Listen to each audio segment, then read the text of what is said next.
Hello, hello, hello. Hello. My name is Carlo, I'm Sam. and if you're not familiar already, this is the Quad Pod. We are doing we're having a little fun today. Yeah, Something well, different. outside. Yeah. We kind of rumored this would happen last episode, Yeah. and we're finally doing it. Episode 2 of season 2. It's always Very good to excited. get outside when the weather's nice. and Yeah, it's super nice out. We got a good spot in the shade. Yeah, we're usually cooped up in the. Yeah, this is a part of it. There are No, bugs yeah, there are a few everywhere. critters. But it's very nice outside today. And Oh, yeah. So for those not familiar, Sam and I on the Quad Pod here, we kind of just go through the most important news headlines of the week, give you our perspective on them. Yeah. Hopefully you find it a little bit funny and try and. No, yeah. Yeah, but. But, Well, yeah. I guess I'll start off with this, Sam. Before we get into the real serious stuff, Yeah. because we do. anything That's so anything a little more lighthearted that has captured your interest this week. Lighthearted, I guess lighthearted wise, there's a good amount of fans out there that might appreciate this. I don't know if you know how much you know about this, but because I'm like arts and entertainment, Hollow Knight Silk Song just came out. I'm not sure who's playing that. I just played it yesterday. I think it came out yesterday. We were filming this on Friday. September 4th it came out, and it's just great. It's just really. I'm not sure how much you know about Hollow Knight. Or No, if you know I know it's very popular. Yeah, I played it over the summer because I was like, is it really as good as everyone says? And for my column, I'm talking about it this week, and I gave it a 10 out of 10. Like it's 10 out of seriously, 10. it's seriously that good. See, I'm not too familiar with your scale though. Like how serious is a 10 So, out of like, 10? Is that? A 10, in my opinion, like a 9 out of 10 is like pretty much like perfect, but it's just not like always your cup of tea. But 10's like straight up my alley. Like I love it. That's fair. Like at 10, I think like there's not much. I wouldn't change anything, honestly. I think it does exactly. If there was something wrong with it, it didn't affect my playthrough at all. That's fair enough. That's how I see it at least. But I'm playing I'm not like too far into Silk Song yet, but it is good. It's pretty much just it's just a sequel. Like it plays almost the exact same, a little bit. But yeah, I thought I'd bring that up first just as good news. My eyes are kind of set on Borderlands 4 comes out. Yes, in about a week, right? Yeah, I'm going through them right now. I'm not kidding. Last night I just beat Tales of the Borderlands. I don't know. It's like one of those Telltale games. Yeah, I do actually. It's really good. They make pretty good games. Like honestly, I played a few Telltale games, mostly like the Minecraft one when I was a kid. Minecraft story mode. That was so good. But like this Borderlands one was actually good. It's probably I played all the Borderlands games up to 3, and it's my second favorite, I think. There you go. Yeah, I'm also looking forward to. I already told you about this. Battlefield 6. It's right. I didn't get a chance to play the beta, but the game looks really, really Yeah, great. weren't you on vacation? I was on vacation. Unfortunately, I was on vacation. I couldn't sit in my home and play video games. That was upsetting for me. Devastating. That was really Well, devastating. your friends played it. They did, and they loved it. So. Yeah, I always hear mixed things about Borderlands. Battlefield. Like either it's good or it's not. I feel like it's very Call of Duty like, where it's like either the online's fun this time or it's not as fun this time. I think it's gonna be pretty good though. And No, again, I haven't. From what I've heard, I heard it's good, and from what you told me. But yeah, I thought I'd start us off with that. Yeah, no, we're gonna get to some actual news. Like I said, we just I guess we're trying to break the ice a little bit because the news these days is not the most fun stuff. No. Oh, you know what also came out? This is a show actually. I don't know if you were gonna watch this, The Paper. Oh yeah, I was going to watch that. I was probably gonna review it for your section. Oh really? I was gonna mention it in the writers' call because Yeah. I was like, I want someone to do this, but I think it's stupid they put all 10 episodes out at once.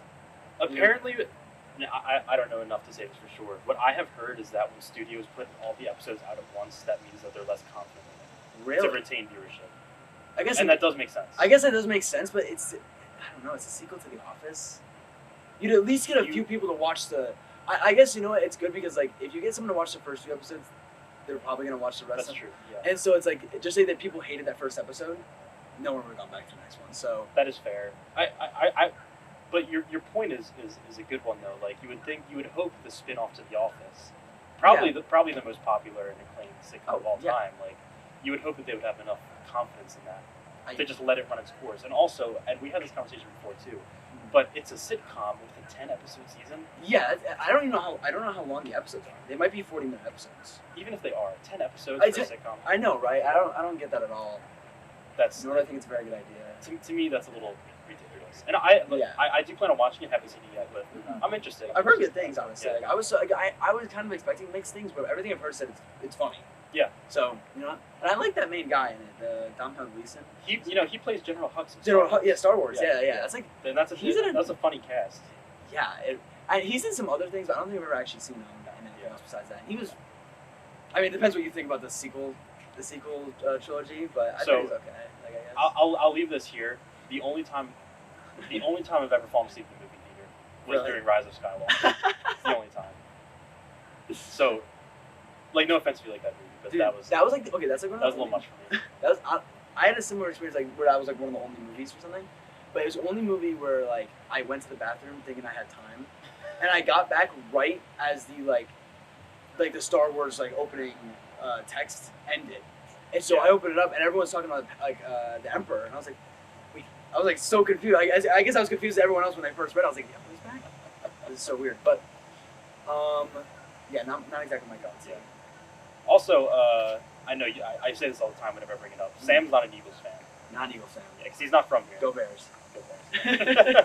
But the Eagles did win on Thursday Night Football. Yeah. That was fun. That was a good time. Yeah, I watched the first like up until the delay, which was in like the third quarter, I think. They delayed the game for like an hour, and what was funny to me about that is so I have a little bit of experience with like I don't know like what you do in weather situations like that because I'm a lifeguard. Oh, well, I wasn't. okay, I am a lifeguard. I wasn't. A lifeguard. And you know, like because when you, especially with a pool, right? Because that attracts lightning. Yeah. You know, you clear the area out for like 45 minutes, and like nobody's allowed in the pool. Nobody's even allowed like on the upper deck of the pool because that's Really? kind of how precautious you're supposed to be, right? You know what? I just said that. I actually didn't know that a pool attracts lightning. Something about, well, okay, let me rephrase it. I don't know if it specifically attracts lightning, but like water conducts electricity, right? Oh, I guess So it's like if it strikes one place in the water, everybody's cooked. Like literally cooked. Like literally. I guess so, that's a good so point. yeah. But and I say that to say what was funny to me about the weather delay last night is they delayed it because of lightning, right? Yeah. And like concerns about like, you know, That would be crazy. that it would be crazy, right? But here's the thing. So they sent all the players to the locker room, which I'm sure you saw. Yeah. Yet the fans in like the 400 section were just all still up there.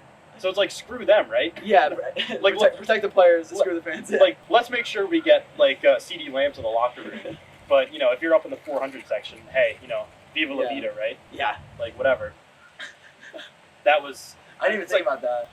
And at a certain point, like if Dak Prescott gets smited by lightning, like I guess that was just kind of meant to be, right? 'Cause, like, what are the odds of that? What are the actual odds of that? First Like, and like football of all sports, I don't know. And like, yeah, it is kind of. I feel like football, you just gotta play through. Yeah, they play through Yeah. the snow. I mean, I guess lightning's a little different. You can't really die from snow, but in a game. But I guess if Dak Prescott got struck by lightning, that would be the only thing he got struck with. In the first 6 seconds, if you didn't see, he got spit on. By, Oh, that's a good segue. Yeah. Yeah.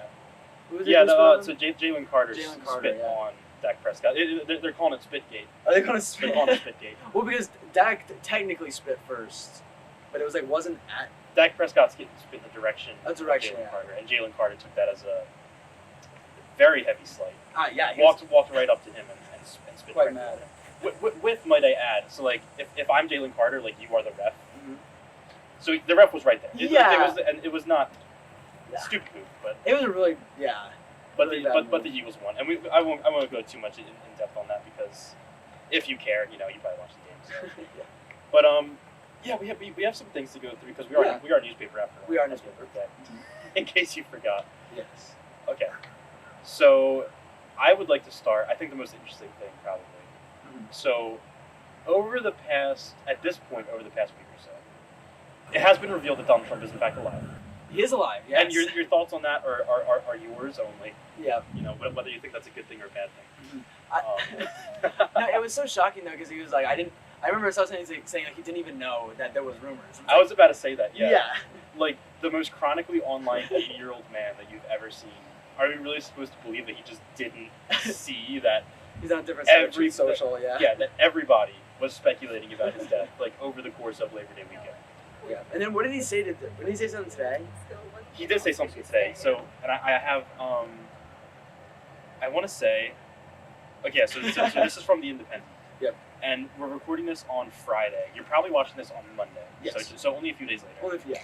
But on Friday, September 5th, Donald Trump joked, "I'm still here," and apparently this is ahead of him having dinner with his quote first buddy, Elon Musk. And that's a name. Buddy. And this is kind of a side thing, right? But that's a name I haven't said in a while, Elon Musk. I know. I was. Because we talked about this in the Did we spring even mention semester. him last? episode. This did happen. No, we didn't mention last episode. That's great. Which actually kind of broke a streak. It did. That broke a Because hot streak. if you're somebody that watched even a few episodes last year, yeah, Elon Musk was getting mentioned almost every episode. Yeah, very multiple times. Yeah, very unfortunately. But yeah, Elon Musk not in that fold anymore. But I guess they're having dinner again. So who cares? Yeah, like whatever. I wonder if it's like how awkward that dinner is. No, seriously though. If I could be a fly on the wall at that dinner, like, and this is how you know that these people, I don't know, like they don't have relationships like normal human beings, right? Yeah. Because Elon Musk went on Twitter and like said to the entire world that Donald Trump basically is a pedophile. Yeah. And now they're just and yeah, they're just chilling. They're having dinner together. Yeah, on no, Friday yeah. night. What do you think they're eating? I can imagine. McDonald's. Yeah. McDonald's. Oh yeah, you know what? Made by Trump probably up there. Do you remember? Because this was actually a while ago. But one of probably my favorite image of Donald Trump, and it's not like a sleeper pick or anything. Yeah. The picture of him, I want to say it was when LSU won the national championship for football. Mm-hmm. He has this photo where, so because you know they're the winning team, they got invited to the White House. That's right. The food that they gave. Do you know this picture I'm talking about? I think I do. I know what you're talking about. So, the food that was there for like that like party or reception or whatever you want to call it. Yeah. McDonald's. It was a buffet of McDonald's, and the picture of Donald Trump with his arms spread out, like biggest smile ever on his face, arms spread out in front of a table of McDonald's, like this. That is my favorite picture of Donald Trump. So yeah, probably some sort of fast food tonight, if I had to imagine. Yeah, you know what? Probably. I imagine that like Trump gets the Elon gets the Trump. So he's like, I'm ordering takeout. What do you want? Like they grow up, just like everyone else. But no, I mean that reminded me of when Trump worked at McDonald's. You remember that small. Oh yeah. That was. And he did look very happy. Yeah, you know what? Yeah. Unlike every other worker probably there, he looked quite happy to be there. Didn't he say like this is great? He's like I would do. I think I remember him talking about. He's like, oh, this is bad. I'd do this. It's like he should. Yeah. He should. I don't know if they hire him. Wait, he's a felon. So. No. Imagine. Unironically, he probably did have a better chance at securing the job of the presidency of the United States. Jesus Christ. Some spoon in my face. Probably had a better chance of securing the job of presidency of the United States than fry cook at McDonald's. Because again, he is, I forget the exact amount of felonies, but it's like few. 30, 40, something like that. It's up there. Yeah. Back to the main point. Oh yeah. Back to the main point. Donald Trump is still alive. He's alive, and your thoughts on that are purely your own. Has he even talked about? Have we seen like the bruise on his hand since? I haven't seen anything about it. Yeah, but, I've seen nothing, but there has been a lot of medical speculation from people in that field that maybe things aren't so good. But yeah, over Labor Day weekend, didn't see him. No real appearances. And, not looking the best. Yeah, it's not looking totally great, but I mean, every so often he'll pop his head out. Something that raised a few eyebrows, which I thought was just hilarious. So everybody's favorite, what's the word I'm looking for? Punk maybe would be a good word for it. Like not like punk and like you're a rebel, but punk isn't like just like okay. Like you're a little punk. Yeah, okay. JD Vance basically. That's right. I love this quote from JD Vance. You may have seen it. He says, "I feel very confident that the President of the United States is in good shape and is going to serve out the remainder of his term and do great things for the American people." You know something I noticed? I just said with like everything they say, it's like I feel very confident. Like they don't say something is something. It's always I think that or I feel like that. And it's like because with these people, if it's conditional in any sort of way, that probably should tell you that like in their heads there is the possibility that something could happen. And so the continuation of the scope, this is the really good part. Like if you're really trying to support your friend saying he's in good shape, you would say I feel very confident. You would just say he is. I feel very confident that Sam will be able to finish out this school year. Yeah, like that sounds like so like he's poisoning his oatmeal kind of thing. Like I'm pretty sure, pretty certain. A teaspoon of arsenic in Trump's Big Mac every day. That's probably what he's doing. If he can sneak it past RFK. And the big red bun, that's his Coke bun on the Oval Office says. So the second half of that quote that JD Vance said is, if God forbid, he said, however, if God forbid there is a terrible tragedy, I can't think of better on-the-job training than what I've got in the past 200 days. He's scheming something, man. Yeah, no, he has something planned. He either knows something or he has something planned. He's trying to assure us, like, I know, guys, I promise, I actually know what I'm doing here. Yeah, it's like nothing's gonna happen. But if it did, though, like, what if it did though? it could be worth some thought if this did happen, and like in that event, like I would be pretty good at the job. I'm not like, it's not gonna happen, but I'm ready completely for it, and I've trained for it. And also the quote about his on-the-job experience being like the best it could be, like JD Vance has been on, I don't know exactly how many vacations, but I feel like every month you see a new headline about JD Vance's family. Yeah, there's always someone on vacation. And like he went to Disney World a couple months ago. Right.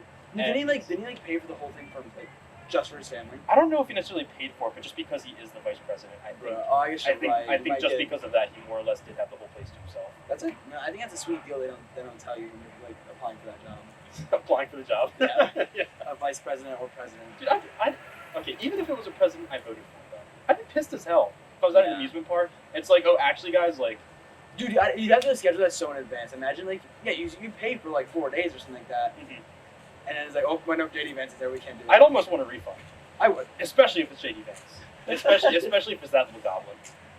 Like, because no, like, what do you mean I can't get on Space Mountain because that little. You mean I can't even enter the park? Yeah. Like, no, I imagine that he would like, I don't know how like old his kids are, but I imagine he went on a few rides just by himself. Like, because his kids aren't. I think his kids are kind of younger. They are kind of young. Yeah, so he's like, you guys stay out here. I have to go on Space Mountain again. That would be hilarious. You guys can't go on Tron. It's only me. I will say this though, right? Yeah. I do not appreciate the people, and I understand that like being realistic is important. Mm-hmm. So, but I don't appreciate it when somebody says like, oh, like, if something happens to Trump, like, that'd be cause for celebration, right? And personally, I would agree with that. But I cannot stand when a motherfucker comes up and talks to me, and it's like, well, actually, if Trump dies, that means JD Vance will now be president, and he's working for Peter Thiel and the interest of the kleptocracy. I know that. We all know that. Like we all act like, believe it or not, we all know that. You're not saying anything revolutionary. You're not smarter than anybody else. So you're telling me if the president dies, the vice president becomes president? What? No way. Yeah. Dude. I mean, don't kill my vibe. That's what I'm saying. Like I'm at a point. I'm close to being at a point where I'm gonna start swinging if you kill my vibe like that. Especially if it actually happens and you call it my face with that. Yeah, and I've seen some things being like, why would you celebrate someone's, like, who would celebrate someone's death like that? And it's like, I don't know, maybe like the millions of, or the thousands of immigrants that like families got separated because of that. Yes. And I don't know, not that only Trump's the only one who deported people, but I mean, because we've seen the stats. Because here's the thing, like, Donald Trump is responsible for many, many deaths. Even, and there's a lot of fronts you could look on for this, right? But I think the biggest one that I kind of, because I did a whole paper about this last semester, and I did a whole article about it. Cutting United States foreign aid, and again, I say this every time, but if when I say that you're like, oh, that's actually a good thing. United States foreign aid in total is like 1% of the federal budget. That's right. Yeah. 1% of the federal budget any given year. I want to say last fiscal year it was 1.2%, but even then that was inflated because of the particular amounts of aid being sent to Israel and Ukraine. So there are two wars going on. There are two wars, and large wars. And so basically, when the number is inflated at 1.2%. Yeah, at its highest, it's like 1.2%. Yeah. So just know that, right? And USAID, and this was something back when Musk was in power, to bring him up again. And it's still the policy. They're still trying to do it. They're still trying to cut USAID. But the amount of lives, I don't have the specific number on me, but if you're talking purely about AIDS prevention in Africa, and I feel like I'm kind of going all over the place with this, right? But when I say AIDS prevention in Africa, if your first thought is, well, what does that have to do with us? Why should we care about that? I would say to you, global health, even if you're thinking from a selfish perspective, right? Global health, like, it is in our selfish best interest to make sure that like, stays good, right? Because, like, to state the obvious, right? COVID started in China. It didn't stay in China. You know what I mean? Yeah. So like health and disease prevention. That's if you're being like selfish too, like not just to say that we should help other human beings because they're also human beings, like. And obviously, I would agree with that sentiment, and I think most people would. But like, even if you're somebody that wouldn't agree with that, which is like, why would you grow up? But like, but seriously, like if you're thinking from it purely selfishly, yes. Mm-hmm. All of this is to say that essentially all of that for some period of time, and it's all very confusing because the courts have been intervening. They've been saying that a lot of this is unconstitutional. Yeah. I'm not sure. A lot of it is in limbo.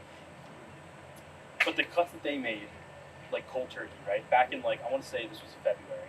The cold turkey cuts that they made to foreign aid killed people. Like, a lot of people. I don't know if we have official figures yet, but people died because Donald Trump and Elon Musk decided that their lives weren't worth 1% of the United States federal budget. Yeah, and it's like, I understand where people are coming from when they say they'd celebrate it. Like, I get it. Yeah. Like, yeah. I am not at all, like, confused about that. Not to mention the big beautiful bill that got passed. Yeah, and this was something we never got a chance to talk about because this happened back over the summer. Over the summer, yeah, it did. And the big beautiful bill, like when those things end up coming into like play, right? Because they're not. A lot of those things are not. How to phrase it? Happening right now, right? Yeah. A lot of those things they made sure don't happen until after the midterms, which is like, really? Because here's the thing. Once these people realize that they're no longer getting Medicaid, that they're no longer getting their government subsidies for, being under a certain income level. Yeah. People are going to eventually realize, and hopefully, they're going to vote accordingly. The reason that a lot of the stuff isn't kicking in until after the midterms is obvious, because they want to stay in power. Yeah. And I say all that to say that once all of these people get kicked off of Medicaid and Medicare, that is also going to kill people. Yeah, people are going to die. Like, let's make no mistake about it. Like, the Republican Party, because I don't want to I was going to say I don't want to blame it solely on Trump. Trump is like, it is Trump's fault. Yeah, no, but we also need to be blaming the Republican Party here because they have kowtowed to everything and they passed this. Yeah, they let this happen. So, because the Republican Party has decided that if you are poor, you don't deserve medical care, and by proxy, you deserve to die. People will die. Yes. And that's just. And then and that's why it shocks me so much. People are like, how do people hate this? How do people hate the Republican Party and Trump right now? It's like, they're just giving us reasons. Honestly, giving us reasons to be angry. Yes. And the biggest tax cuts in that bill, I think like certain sections of the middle class did get like some tax cuts, and it's like, oh yeah, extra $2,000 a year. I'm like, hey, if you're middle class, that's great, whatever. Yeah. But the main beneficiaries of tax cuts in that bill, and I'm sure everybody's kind of heard this at this point already, is the top 1% of earners in the United States. As it always is. As it always is. Yeah, especially when you have a Republican in office like that. Especially when you have a Republican in office. It's very true. And just by the way, this is not to like prop up Democrats and say that they're like amazing like with this because Democrats in their own way kowtow to the 1%. Yeah, it happens, and Republicans more so. Certainly. Yeah, and we're just stating the facts and what's happening right now. Yeah, with the reality is this is the bill that's passed, and it's a Republican bill. Exactly. And I bet you we're talking about the same like scope of things, but like if Kamala had won, there'd be the same stuff we were talking about with complaints. Yeah, and things going on at the time. It would always happen. And like at the end of the day, like Kamala was not a perfect candidate. I mean, no. Is there ever? There's not. Yeah. And that's a whole other thing. We talked about that last time. Because people like to complain that things aren't good. Yeah. But it's fun. I love to complain too. As you can see. We wouldn't have a show if we didn't love complaining. If both of us didn't love to complain, we wouldn't have a show. That is very true. But basically, to bring this back to the original point, this is all constructive stuff. So it's all good. But to bring it back to what we were originally talking about, like the policies of Donald Trump, like either have killed people. Well, no, they have killed people and they will continue to kill people. Yes. So Donald Trump, like, however indirectly, Donald Trump, like the things he has done in power, like he is a killer. Oh yeah, it's. And like some people might hear that and think I'm going a little bit too far, and like sure, maybe I don't know. I would Well, say if not. what you do is responsible for the deaths of people and the separation of families, However indirectly responsible, like you're still responsible. and not to say like there's been other presidents that have deportations like this. And, yeah. I mean, there's a whole thing about Obama being the highest deportation. There's a crazy statistic out there that Obama did more deportations in this amount of time than Trump did, despite all the stuff he's doing. And you can say that, whatever. But I feel like we're hearing it more. Families are getting deported and separated, not. Yeah. I mean, like people. Because and unbelievably, right? There's something to be said. Like, and if you're if you're a Republican congressperson, this might shock you to hear. There is something to be said about bureaucracy and having things go through the correct channels and confirming that things are happening the way they're supposed to be happening.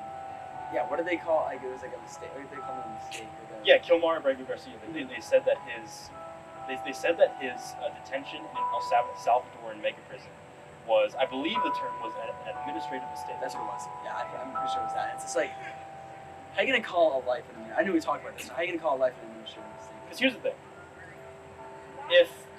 even if you didn't like mean to do it, if it was something that you did without taking the care to like confirm, right? Yeah.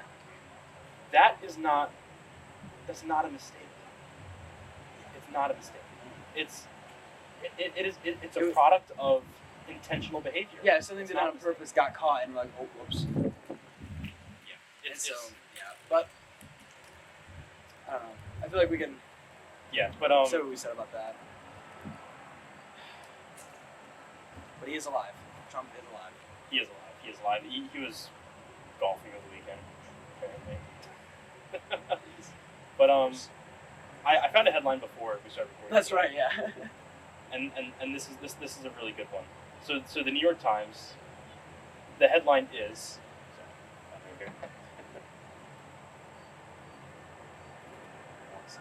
The headline is, Melania Trump has a warning for humanity. The robots are here. What is it even? What's the? I don't even like. That's such a vague thing to say. The robots are here. Where is he? So I wasn't even aware prior to reading this article that Melania Trump was like still like an active figure like in the White House. Yeah. Let alone politics. Exactly. Normally, like every first lady has like a big project or something. Yes. Like Yes. that. I have not heard anything about No. Melania's. And like say what you want about Michelle Obama like taking like the tasty foods out of our cafeterias, because that was Devastating. Every elementary schooler back in like 08, 09, we were beefing with Michelle Obama. But yeah, that is to say that like what is Melania Trump's like signature like? Is like this what is her platform? Do you know? Is this what it is? Do you know? I guess so. Because also, it mentions in this article that she has a quote meme coin that is called Melania. So if you wanna trade Melania, What is Melania? no, it's not Smelania. That's a dollar sign. Oh, I thought it was supposed to. No, I thought it was like that was the actual name of it. Yeah, I can't believe they actually called it meme.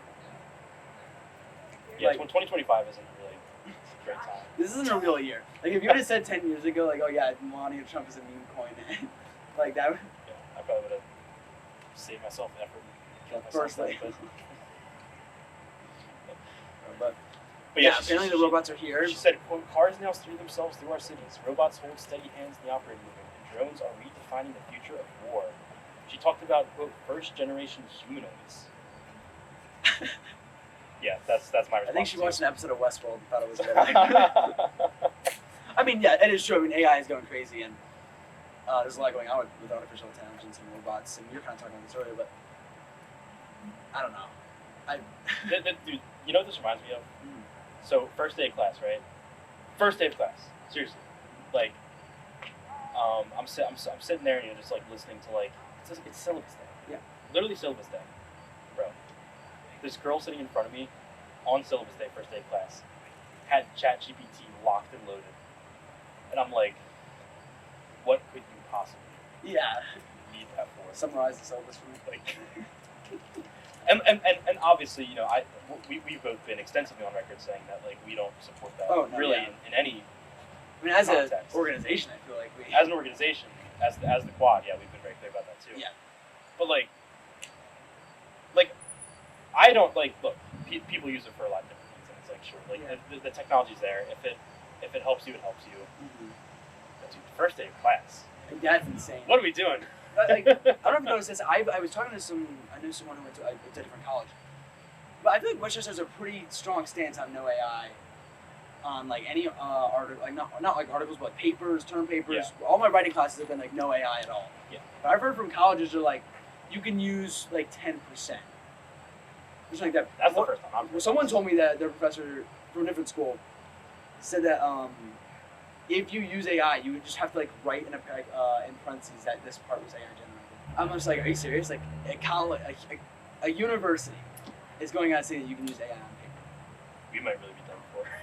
We might really be done for. And it's like, yeah, I just hope that hope the AI checkers are good enough to where it's just like you can like, they can actually detect it. Yeah, that's. Okay, funny quote though, right? Yeah. So continuing in this New York Times article, Donald Trump is quoted as saying about AI. He said, quote, "If something happens that's really bad, maybe I'll just have to blame AI."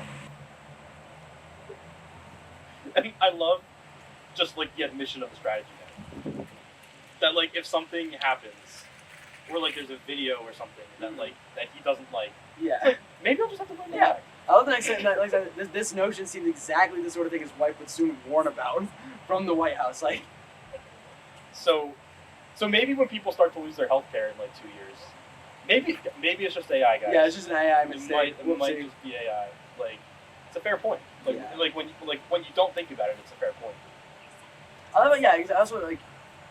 Is Trump the one that said it's a little bit scary, to be honest with you? Yeah.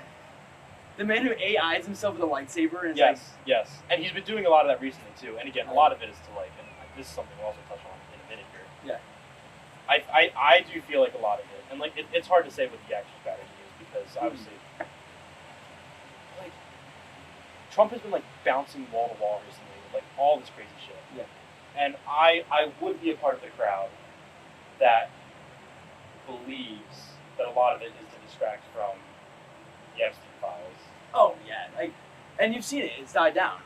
But yes. I guess you're looking into that and other things. Yeah, but in just a second we will. Mm-hmm. The Epstein files, which by the way, is on.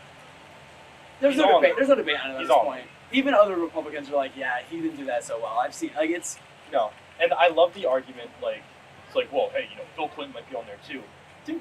Okay, fucking lock Bill Clinton up too. Like, yeah. Because Bill Clinton was on does not mean it's okay now. If he did those things, believe it or not, yes. Like, I want people to help him accountable, which is crazy. Yeah. But like, it's. But this is a good lesson, people. It's like, there's something. Where you can start. No. It's just like I don't know. Like we know he's on it now, and it's not even about knowing that he's on it. It's just getting it released. Like. It's just that like fact of the matter that it needs to happen. It does. we had a family small children walking by as you were saying that. Yeah, I was trying to say the actual word Epstein. No, but you're right. Yeah, and that's a good segue. I was gonna say that until a little later, but we can just get into that now. Yeah. Because there was kind of a development with all this. Mm-hmm. I have the argument or something. He's usually going through all the headlines he has up, and I just keep seeing pictures of Trump in every single one. It's great. It's good stuff. What date was this? So just so we can have it for some. Yeah. So this happened. So this happened on September 3rd. September 3rd. Yeah. So still very recently. Yeah. So in front of the Capitol building, a number of survivors of like kind of Jeffrey Epstein's whole like operation. Yeah. I don't know how to put the term to be, but Epstein survivors. Yes. A lot of them spoke in front of the Capitol building, and obviously, like really grim and kind of harrowing testimonies there. Oh my God. Interestingly, about all this is the politicians that were kind of there and are supporting this legislative effort to release the files because as could have easily be guessed. A lot of Democrats were there, but there were Republicans there, and of all the Republicans in the world, I told you this before. Yeah, right before you started, you told me. But if you're watching and you don't know, if you had to guess of any Republican in the entire world who would be backing up Democrats in this effort, like you might be inclined to say, maybe it's one of the more not so MAGA Republican politicians, like I don't know, like Rand Paul or Tom Tillis or something like that. Marjorie Taylor Greene was there with these Democrats and with these Epstein survivors. I love how the things is even one of Mr. Trump's closest allies. Yes. Like said the files must come out. And I don't say that look a broken clock thing, right? Yeah. I don't say this as to shower praise on Marjorie Taylor Greene. Yeah. Still not a good person. It's shocking, honestly, more than anything. But she's on the right side of this one. Yeah, no, I mean, yeah. Yeah. I don't know, maybe it's nice to see some close ally like that finally stand up to it, And so I think what this article says is that there are a few votes short of putting forward a motion that would require the Justice Department to release it. And it is really, really interesting where this goes. So it does say that every Democrat would vote for it, which again, that makes sense. You could have guessed that. Yeah. Now there are a number of Republicans. So Marjorie Taylor Greene is one of them, and the Republicans who would vote for it. So the New York Times says here, as of Wednesday evening, the number of GOP signers was frozen at 4, and that is Miss Massey, Miss Greene, and Representatives Lauren Boebert of Colorado and Nancy Mace of South Carolina. That is a murderer's row of fucking nut job crazy Republican politicians. And again, the fact that they are actually on the right side of this. Yeah, not the usual suspects here. No. Not even close. Nancy Mace, maybe the most prolific transphobe in all of Congress, is apparently supporting this.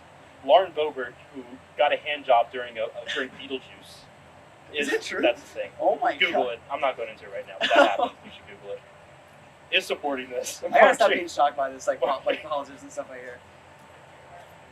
Marjorie Taylor Greene, who is just Marjorie Taylor Greene, is supporting this. I'm not very familiar with Massey, but that is. Yeah, I mean, I wonder how many more it'll take. And so hopefully that means it's soon, So they say that 6 more Republicans will be needed to move forward with this measure, and that sounds like a small number, but it sounds like a small number. It sounds like a small number, but when you really think about it, that is a tall ask. Yeah, it could, especially because. Sorry, what were you gonna say? No, I was saying it could definitely be more difficult than I think people are gonna think. Certainly, especially because the administration came out and they said any efforts to push forward an effort that would release these files would be considered a hostile act towards the administration, which is again. So first of all, I thought the files didn't exist because that's what they said. Yeah. So I thought they didn't even exist. Right. First of all. Second of all, even if we're not being told that they don't exist, we're being told that it's not a big deal. Right. Mm-hmm. So, whatever you choose to believe. Well, remember that I can't remember her name, but some politician said the files were on her desk. Do you remember that? Pam Bondi, yeah. She was it was on I forget what news organization she was on. Yep, I have the files on my desk. I'm gonna look through later today, and actually those aren't real. Pam Bondi's the Attorney General, by the way. And it's who are we fooling with that? They have to no. But this has me thinking though, it must be bad. It can't just be I don't know, I don't know. I guess even if he was on it for a little bit, I guess they would still put this amount of effort into making sure it doesn't get out. But a part of me thinks that it's gone on so long, it's really bad. I mean, there's no. I would agree with you. I think it's worse than we think, honestly. But because we act as if not we. I think people the hardcore MAGA base. They act as if it's such a crazy idea that Donald Trump would be on this list. Donald Trump, who, by the way, before he even was elected the president, had the tape leaked where he was talking about sexually assaulting women. That's right. And bragging about it. Yeah, and then after during all the the files were getting up and everything, all the stuff about him and Epstein being friends, and all the stuff. Oh, yeah, they were best friends at one point. I swear to God. And the birthday invitation, do you remember that? Yeah, I remember. Look that. it up if you want to go into it. It was weird. It's very creepy. Because obviously, like, this has all been going on for multiple months now. So a lot of this stuff is like not old, but like not really. This Not has been a months-long thing, obviously. But it does ever like for me, like as someone who goes on a news episode often, like it'll die down for a bit, and then I'll see this, and it'll come back. Yeah. So I'm hoping this kind of revitalizes it, and I see more stuff about it.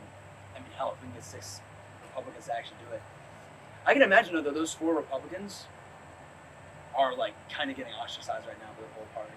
Yeah, I'm obviously I'm not tapped into the Republican, chain of command or whatever, but yeah. And here's the thing too: if we can tie this in to our previous point, and I think you can do that pretty effectively. Yeah.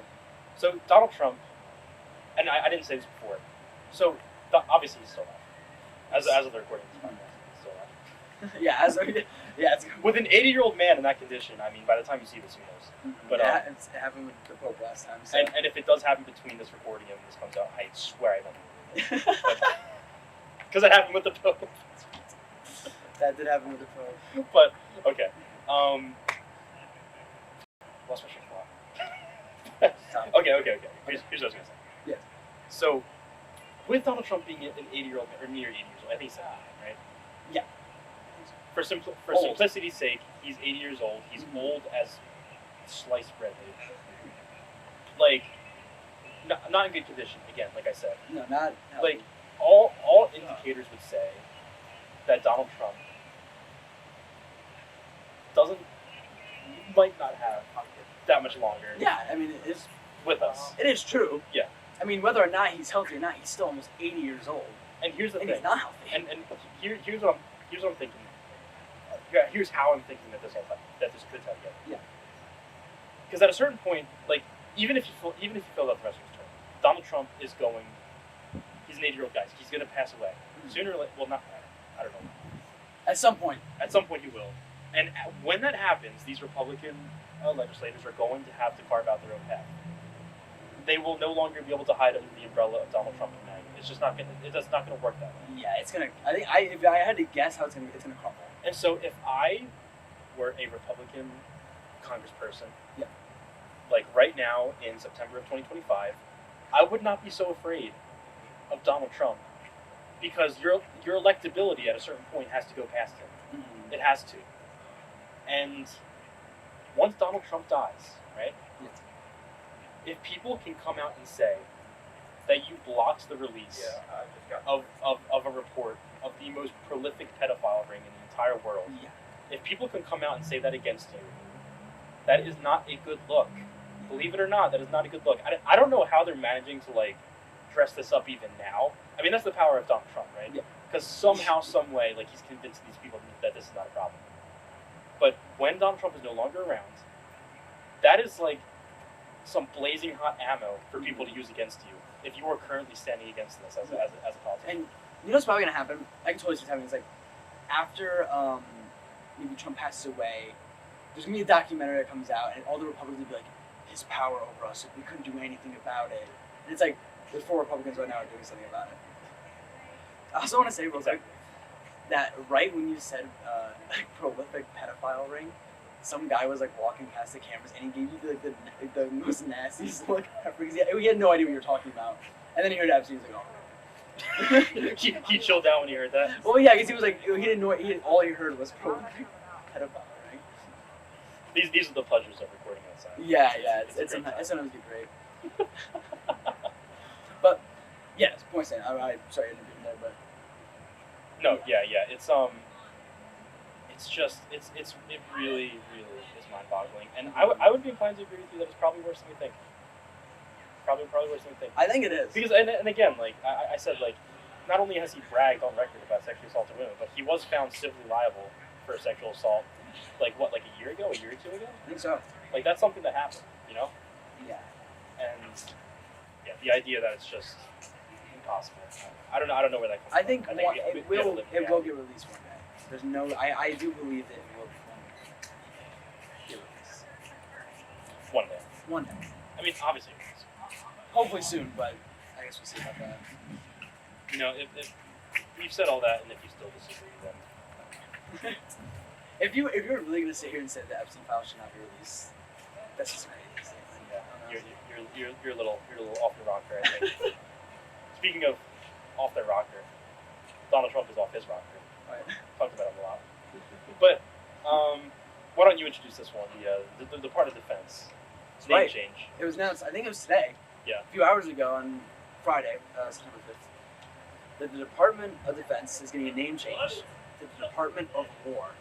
And we were talking about this a little bit before, and it's a little shocking that someone who's like Trump, who very much is like against war, is now renaming the Department of Defense to the Department of War. Very ironic. Very ironic. Very ironic. And this is yet another indicator that the country is being run by people who genuinely have the brains of 7-year-olds. Because this is the kind of thing where it's like put yourself in the shoes of a 7-year-old and or a modern contemporary American Republic. Because we know the brain power is about the same there. Put your mind in their shoes, right? What sounds cooler? Department of Defense or Department of War? Yeah. No, yeah. Well, I saw the one article I read about it. Like in the summary part, it said like, I forget which politician. It said it was like it was better for warrior ethos, and I was just like, warrior ethos. And again, like this is the Department of Defense we're talking about. This isn't like it's like good for warrior ethos. Our warrior ethos is down right now, and this will really fix things. Like, this is gonna bump it up. Yeah, it's gonna bump it up. You remember how he asked RFK about the autism numbers? Yeah. I want him to ask Pete Hegseth about the warrior ethos numbers. I'm interested like where those are at right now. He's gonna plot a report from 1960 and tell us about how warrior ethos was. Because, this is how ridiculous it is in my mind, right? So imagine this, hypothetically, right? Yeah. And we're not currently in any wars. Hopefully we do not get into any wars. Certainly, hopefully. But talking about warrior ethos, right? Let's say, there's an American soldier on a battlefield and his warrior ethos is a little low. The morale is not quite there. Yeah. And he's in a dangerous situation. When he remembers that he's not serving for the Department of Defense, but actually he's serving for the Department of War. I can just imagine a soldier in the trenches. And he's like, I can't do it, and so they run across the trenches. They changed it. It's like, what? It's like the Department of War. It's like, yeah. Then he Rambos all of them. Like, I don't know, and it's probably just another thing to distract us from something bigger that happened. And we're talking about it. And we just talked about that thing that's probably meant to distract from. Yeah, exactly. And so, I don't know. It's just no. Sorry. No, you're good. It's just not one of those things. Where it's just why. It's in the long list of why did we need this? Did you see? I hadn't seen any official articles about it, but I saw a lot of independent journalists talking about it. That we sent a bunch of warships and a nuclear submarine off to the coast of Venezuela, and there was a boat that Trump alleged to be a drug boat with 11 people on it, which is they don't have real evidence that it was a drug boat, and they blew it to smithereens. Are you serious? Which they're really insistent it was in international waters, but again, I don't think they have proof. That's crazy. We can mention that. Yeah, we want to get on and talk about it. All right. Well, we kind of got cut off there in the middle of the thought, I think. Yeah, but I apologize. First time on camera for me in a while. I guess, yeah, you're right. I'm Connor. You should have seen a picture of me last episode. Oh, that's right. Yeah, you put a picture of us, right? If you did, then I'm back. And I just wanted to mention, these guys were talking about, how it's a bit of a weird kind of thing to throw out there, and especially I think everything with Space Command in general and all of that could have also been a bit strange. It all felt like it was kind of not quite, we don't know exactly what they're trying to cover, but part of it I think could have been the kind of suppression of the fact that there are Navy ships. There are a good handful of naval vessels, and I believe there's a nuclear submarine also off the coast of Venezuela. And as we just looked up and confirmed, and I'll link the article as well, but at least the one I was looking at was from the BBC, and it was talking about how there was a ship destroyed off the coast of Venezuela with 11 people on it, and when asked for any further details, BBC reporters said that they haven't been able to get any information out of anyone. That they've been declined any sort of details or comment, and that some like legal advisors on their end were saying that like it's kind of unclear whether or not they violated international maritime law. And there is, and this is like less speculative because it was kind of in the in Trump's announcement and everything like that, but that it does seem like there is this kind of I won't say newfound aggression, but definitely like this kind of more present aggression that his administration is having for cartels, in Central and South America. And it was just concerning because I don't think, I could be wrong, but I don't think we've ever used like the might of the Navy to try to do that. Yeah. And I also heard, you guys, I don't know if anybody watching is familiar with Alex Perlman, but I believe I saw a video of his. It could have not been, but I think he said something along the lines of like, because cartels are labeled as terrorist organizations, they don't require congressional approval to take action against. That sounds like something that is probably true because, and like I don't think that if he did ask Congress that there would be much of a hiccup anyway. But it is just an extra layer of consideration of like, well, if it is cartel, then it's an unprecedented use of force, at least as far as I'm aware. And even more so if it's not, if it is just migrants fleeing Venezuela, or literally anything else, it would still be, again, unprecedented use of force. And also, I think I also want to make the point that, the penalty for trafficking drugs and stuff like that is still not execution by tomahawk missile. Yeah, I saw the like, question getting exploded. A watery grave is not what awaits you. At worst, it's at worst it's a bad prison sentence. But like, I mean, and not that we've been necessarily upholding a lot of due process sort of things lately, but they're trying. I think they're trying so desperately to posture themselves as strong and like really like look at us. Exactly. Yeah. Like we're not going to take no guff. Meanwhile, it's like if the United States, and everybody knows that if the United States military really wanted to, like it's a cartel. Like everybody, you know what I mean? Like everybody knows that if we wanted to shoot down their boats, we could. And like but that being said, the other important thing here is, do you want to read off that one? Yeah. So this is a quote we found in the Times article. Yeah, New York Times. Yeah. It says Defense Secretary Pete Hegseth said in an appearance on Fox and Friends on Wednesday that administration officials, quote, knew exactly who was in that boat and exactly what they were doing, end quote. But and it says although he did not offer evidence. Any evidence. Any evidence. No.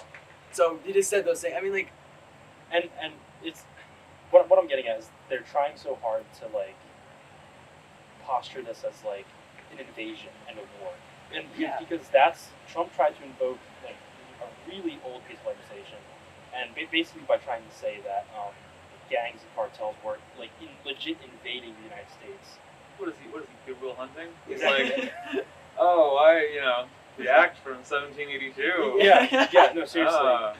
And what is with them when they're pulling up these like really old documents and being like, look at this stuff. See, this is what we have to be doing now. Because his racism is so hardcore that it's like from like 1700s, 1800s. So like the only laws that you can actually use are from that era. And again, like obviously there is no war. There is no like coordinated invasion. And like everybody can agree that like yes, cartels are a problem. Like we don't want drugs in the United States. But, I mean, yeah. My goodness, do we need a nuclear submarine off the coast of Venezuela? Yeah, do we need to blow up droid boats? And they're saying we don't even know if it is one. Also, I believe along with it's like even if it was one submarine and one warship, that would still be concerning. Yeah. But it is definitely, I don't know the total number, but I know that it's multiple warships. The nuclear submarine, and I believe, if I'm wrong, I'll correct it in editing, but I believe there's like 2,000 Marines with them. Yeah, part of it. And it's like, dog, like, you're not going to be able to invade Venezuela if that's what you're trying to do. It is simply just a flex. Yeah. Which also, I mean, not that I don't want other people getting hurt necessarily, but like, why did you bring those 2,000 Marines if you're just going to sit them on the boats and have them do like nothing? You know what I mean? Like, like For this, you know what I mean? For this flex, you could have just had ships. You didn't need 2,000 people. I think. I would argue it's for the same reason that they brought in the National Guard from red states to just sit and do nothing in Washington D.C. Because Just to have bodies there. just to Just to appear strong. Because that's exactly correct. Because guys like Trump love the military. I mean, it's an authoritarian thing. Yeah. They love the military because it makes them look strong, and if they have the support of the military, if the perception is they have the full support of the military, like, oh, nobody's gonna mess with me. And not for nothing, I think the whole DoD name change, kind of speaks to that too. Of this kind of like, it's not really a rebrand, but it is sort of in a way of like, with a rebrand or whatever comes a change in perception, right? Yeah. It's not just that Department of War sounds cooler. It's that when the change in statement between defense and war, like, carries a meaning with it that is like, what do you intend for this thing to do? And it's like, is it defense or is it war? And this is clearly the basket that the eggs are in right now. Yeah, they're two vastly different things, defense and war. Like, when I think war, I don't think of defending the home country. I think of attacking. Yeah. Like, you think you're under attack and you are attacking back. To me, it's so lame to me, and everything they do is so lame because you can't have it both ways, right? It's not as if the United States right now is like we're not like the Roman Emperor at the peak, like the Roman Empire at the peak of its power. Like, we're not like, you know what I mean? Yeah. Like we're not conquering territory. We're not like Expanding. we're not in these like glorious battles or whatever. Like the extent to which Donald Trump is talking about utilizing the military is like he wants like send them into Chicago. It's like you can't rename it the Department of War and you want to sound all cool and tough and awesome, but you're just talking about like, oh, J.B. Pritzker is really getting on my damn nerves, and I got to send the West Virginia National Guard to Chicago. And yeah, you're going to war against your own state, one of your own You cities. little baby. I know you didn't see the big announcement the other day, but just one of the things he was talking about was like, again, sending the National Guard into Baltimore and Detroit, and how he was just saying, like, me and my roommate kind of clocked this wording of like, he said something along the lines of that, essentially insinuating that these were, Baltimore and Detroit were like some of the most dangerous places on the planet. They're not. And it's like, okay, like, I'm sure there are some, crime statistics out there that could show, like, violent crimes per capita and stuff over the last 10 years or something. And, we can talk about that data, but also it's a blatantly wrong statement to say, when we, in a world where we have, at least two major conflicts going on with, with one of them being involving a military, like a world superpower, that just the city of Detroit and the city of Baltimore are, Those are basically uninhabitable. Like, guys, I'm sorry, this isn't like Fallout New Vegas or something, or like, you're not gonna get like shot when you step out your front door. It's like, yeah, I don't doubt there are like dangerous parts of those cities and whatever, but it's like, basically because I don't know off the top of my head. I apologize. If Baltimore is like kind of a more liberal area, but I imagine it's a city. But like, it seemed more just like he was going after the governors or the mayors. Yeah, because the like, governor of Maryland is a governor. That's right. Just to be like, which honestly, I'm obviously scared for these cities. I'm here for DC and LA and everything. I wonder though, in a few short months we'll have the New York mayoral election. That's right. And is he gonna send the National Guard to basically handicap Mamdani too? I wouldn't put it past him. I wouldn't be surprised. No. But that would also suck. That would really suck. So but that New York is gonna fight. Yeah, because he's so popular. Sorry, Carl. I don't want to cut you off again, but somebody did say earlier, the other day, that if he ever tried to do it with Philly, God. Yeah, that shouldn't happen. It's over. You've seen we've seen how Philadelphia residents treat people. If you're just a fan of a Dallas sports team, yeah. Do people really think? We've seen how Philadelphia residents treat Philadelphia when the Birds win. When something good happens. Why they went up in flames? You know what I mean? Yeah. And that's really, and it's all hypothetical, right? It's all looking forward, and who knows what he would or wouldn't do. But you kind of do get into legit scary territory when you're talking about him sending in the National Guards of whatever states would volunteer, which any red state, So when he's talking about sending National Guards from red states into blue states that do not want the National Guard in them, and obviously the governors have the right to say that, because the governor of every state is the basically the leader of that state's National Guard, right? They have control over that state's National Guard. So you'd be talking about an invasion. Talk about invasion, that's what you're talking about. Yeah. And I can put up another article that I saw the other day, but I think it was a BBC article, and it said that, I forget what court, but a court, it might have been this court, found that sending troops and National Guard to LA was unconstitutional. Yeah, of course it was. Yeah. So in any other situation, obviously, that would be up to a court. But it's easy. It's not that far of a logical leap to say that that is also a federal crime. Not that he's in any short supply, but no.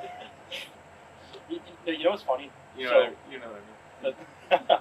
The week when Donald Trump was absent, he went about a week without committing an impeachable offense, and everybody was like, he must be dead. He has to be dead. He hasn't done anything that could get him removed from office. Yeah. So he must just have croaked.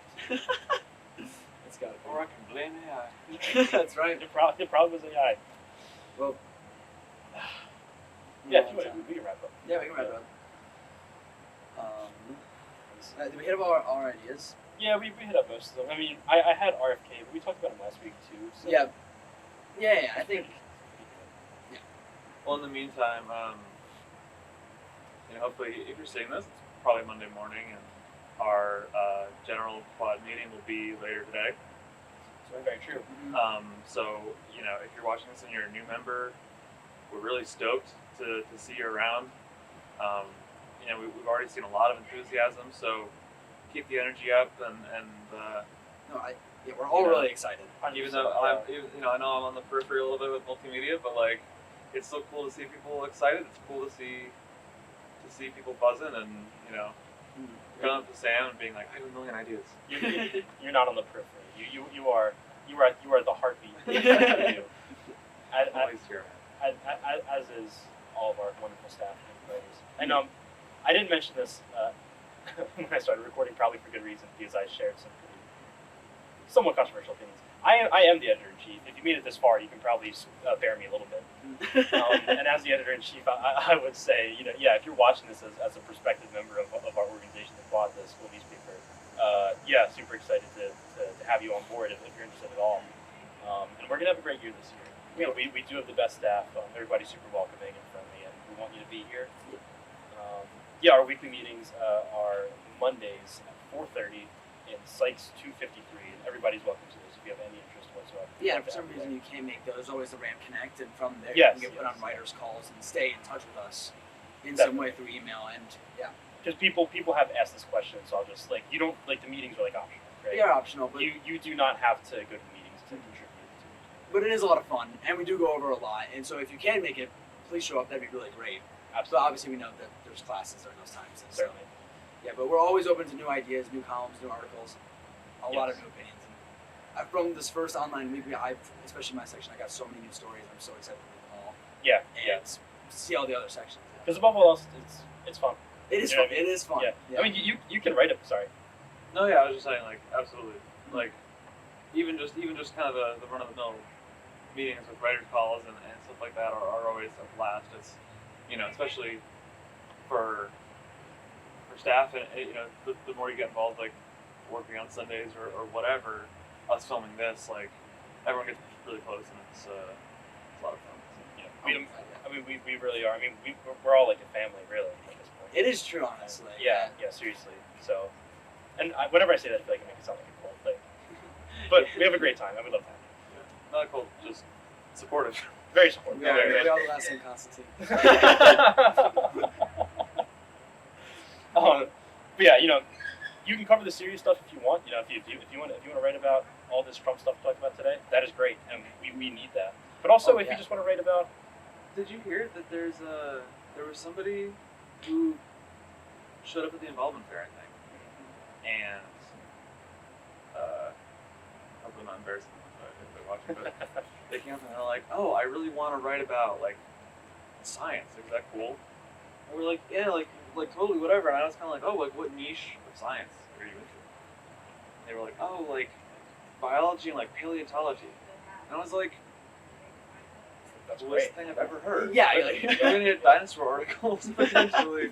I mean, we're not gonna say no to that, of course. That sounds awesome. And- I love Yeah, that. so like anything from like arts and entertainment, news to literally paleontology. Yeah, Like, and I mean potentially, you know, who knows? and you don't have to be an English major or No, even good at writing. It's for all levels of experience of writing, and we're always offering up help and ideas for articles and columns, and even shadow us during interviews and stuff like that. And to Connor's point, like, we're not gonna turn you down. Like, even if you don't know what section it would fall under, we'll make it fit for you, because that's what this is all about. It's just about getting your stuff out there, and you become a published writer. Getting published, It's really cool. Yeah. So whatever your passion is, whatever you're interested in writing about, there's a spot for it here at the Quad, and I assure you that. And yeah, let me not repeat myself too much, but basically, yes, Sam is correct. If you're unable to make it to the meetings and you really want to stay in the loop, Ram Connect just join the Ram Connect regardless. Yeah, Because that's the emails are important. But yeah, meetings 4:30 Mondays, Sykes 253. Join us on Ram Connect. Follow us on Instagram, WCU Quad. Those are probably the best ways to stay in the loop, and we'd love to have you contribute. Well, we should wrap it up there and saying thank you so much for watching. If you did, I mean, it was really great having an outside episode again. Yeah, it was hot when we started, but it's actually really nice. No, it's really cooled down. To be in the Yeah. shape's nice, but I'd love to do this again sometime. Yes. And Yeah, if you're watching now, you know, and we do hopefully do it again, maybe. Possibly later this semester, if not in the spring. Yeah. We'd love to have you come out. oh yeah, 100%. Yeah, I know the microphone can be a little intimidating, but when we do it outside, you're always welcome to Oh, stop by, 100%. and we want that. You know, so yeah. All right. But yeah, as for today, that is it from us. Yeah. Thank you so much. Yes, thank you so much, and See you all the next Quad week. information. We'll be able to see you. Thank Oh, you so 100%. much. So yeah, thank you, and we are signing off for today. So goodbye.